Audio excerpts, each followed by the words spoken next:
their head. And so our conscience isn't allowing us to enjoy, our prosperity. And this is why I say, I wouldn't mind being rich and prosperous, but you know what? I can't really enjoy it. I could see the end from the beginning, and while poverty is still growing. At least if we could turn the corner, and I saw an end to people going hungry in the world, an end to people going thirsty in the world, an end to people going homeless. I want to see progress. Social economic justice is what I want. I always say that I'll be happy when the last guy on earth is happy. You know, I know I'm talking about a lot of different things, but I was pointing out about pedestrian safety, and how this would be a great way to create jobs, and also bicyclists could be segregated too from the pedestrians and the automobiles, so they could have their own roads essentially just for the bikes, and just to make it even safer, it could be one-way traffic. It's just like these two-way highways are very dangerous for head-on wrecks. There's another thing we could do. All the highways should be separated, at least have a barrier to protect from head-on wrecks. You get how this works? And if somebody is so stupid or drunk or whatever, they're getting on a freeway going the wrong way, then let's blow out their tires. They can go down to the factory and get some new tires for free. But, let's at least do that and stop them from going anywhere, okay? So I do believe in rules. I don't believe in anarchy. But we've got, how we introduce those rules, how we enforce those rules, implement those rules is very critical, that we, the people, deliberate and we decide what is best and what is most effective. Now, a lot of people in our society are into using these hard drugs. Back to another rule, how would we protect people from killing themselves from doing these drugs, in the first place? Well, if they're not really suicidal, they're not going to do poison knowing it's going to kill them.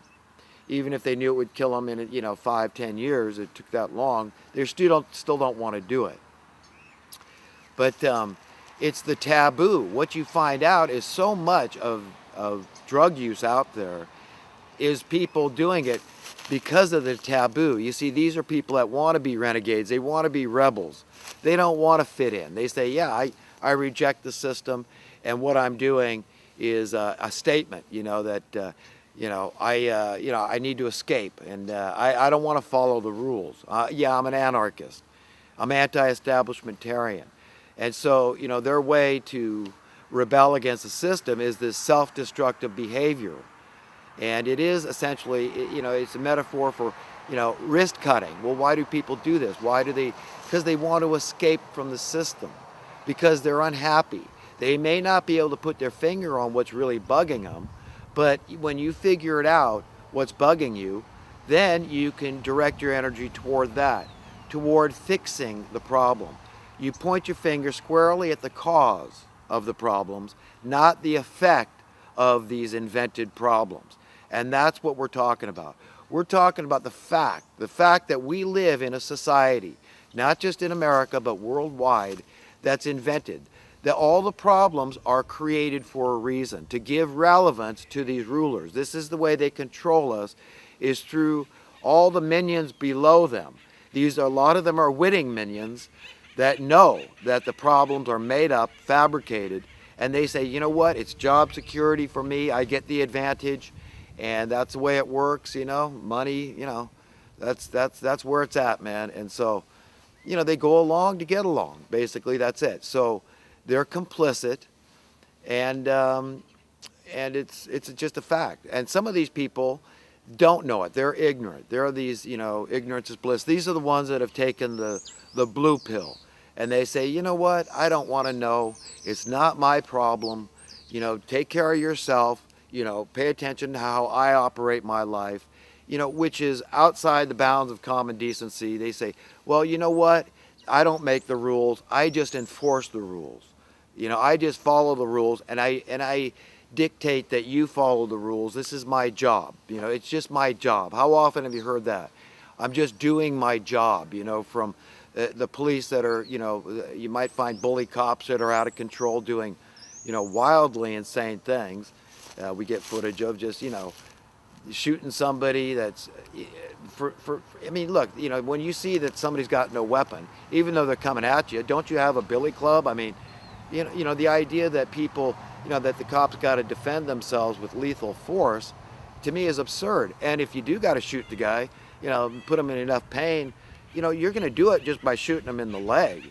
I mean, give me a break, you know what I mean? I mean, how horrible would that be to get shot in the leg? That's going to put anybody down right then and there in their steps. So, the idea that you couldn't use tasers or, other forms of defense against a wild person, charging you is ridiculous. And, that's just one example of what I'm talking about here, because it's, we've got one industrial complex after another enforcing their way, dictating their rules upon the public, forcing us, coercing us, by one threat or another. If we don't do this, this is what's going to happen to us. We've got the taxation industrial complex. Is it in the interest of people working within the taxation industrial complex to lower your taxes? It's like, what do you think? I want to shoot myself in my foot? No, of course they don't. No, it's in their interest to get the taxes up. If you're in working for the city and, there's this push to get rid of parking meters. If you're a meter maid, do you think you want to hear about that stuff? You say, hey, look, that's my bread and butter. I need that. And that money goes to, we got to feed these politicians so that they can get raises. And you hear these stories of a city council member giving themselves so many raises. They're making $800,000 a year down in Southern California. This happened recently. So, you see the absurdity of this whole system, that it's not in the interest of the general public to fix the problems. This is what they get. They get so many people on board, witting and unwitting, into this really, miasma-filled paradigm that they have conjured up. I think conjured up is a good term, not just invented. It's not just artificial, but not just manufactured, but they've conjured it up. These people are like sorcerers. It's all trickery. It's like they've got to put this spell over the general public, so you're too damn stupid to ever think and say, wow, someone like me makes a lot of sense. Someone like Ron Paul that talks about sound currency. Understanding what that means, look it up. What is the difference between sound and unsound currency? What am I talking about? You see, sound currency would be a means to an end. It'd be a way to gradually free the people through prosperity, because this is how you get free. This is how everybody gets free.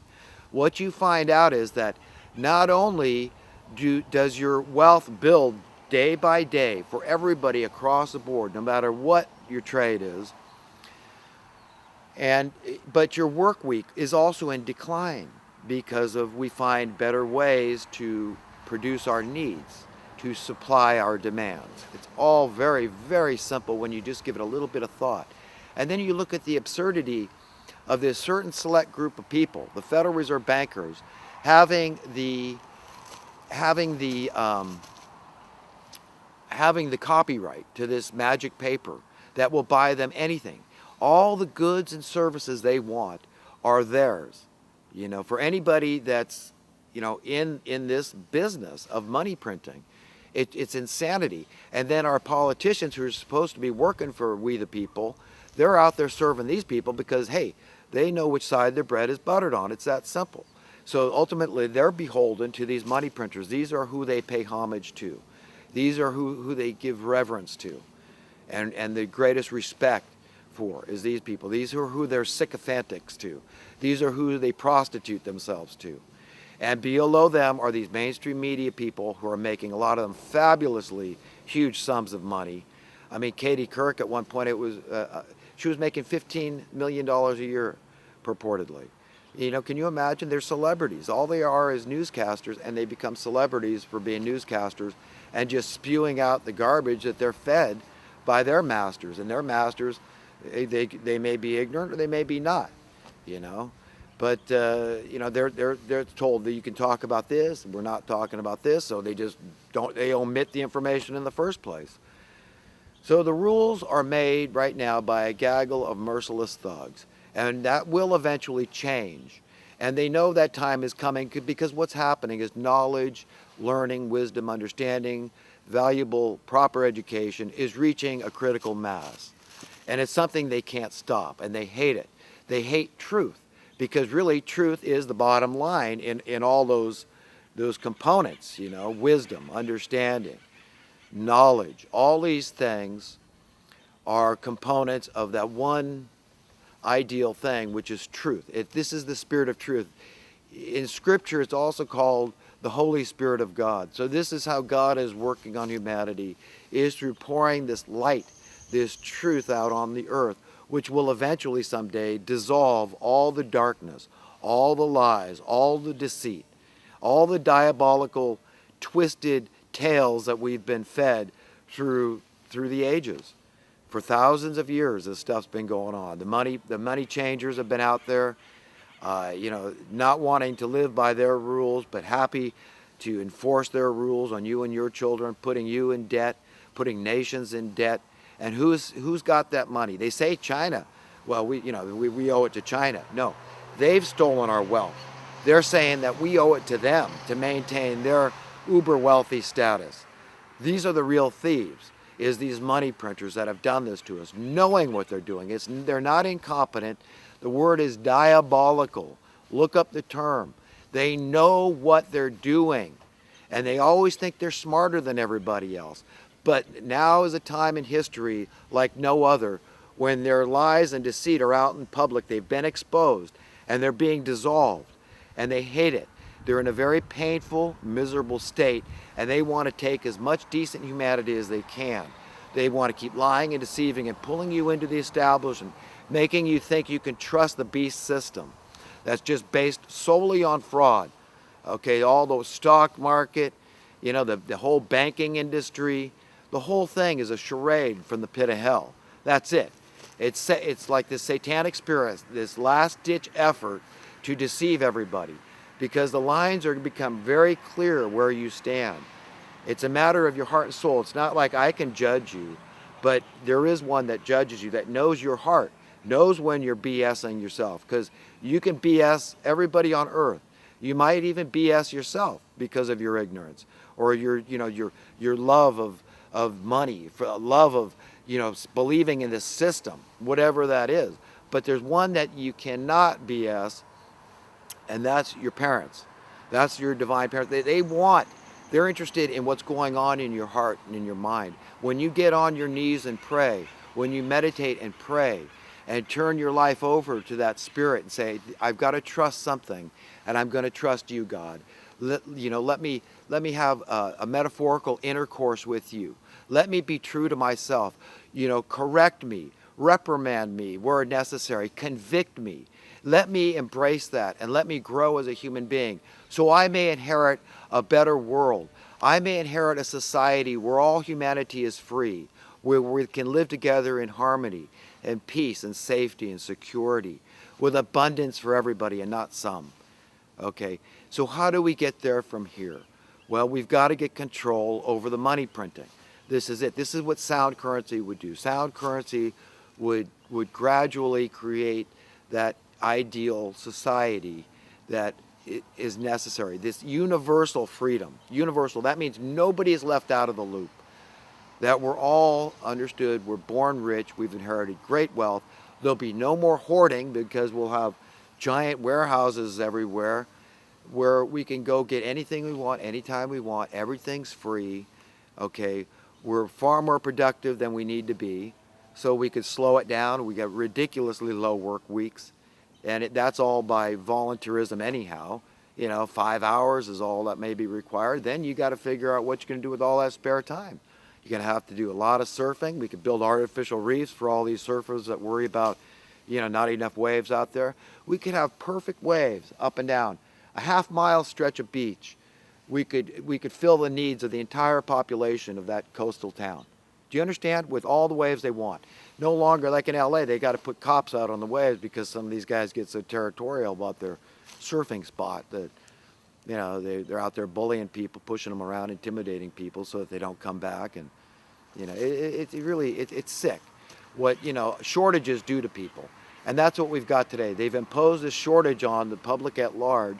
And so that miasma, that spirit, that sense is out there that there's not enough. Dog eat dog. Social Darwinism. This is the spirit that they're imposing on us through shortages. So there's all these simple solutions, but we've got to gain control. And back to solutions here. I would like to wind up this video by pointing out that there are plentiful, simple solutions. But primarily, we've got to get control of the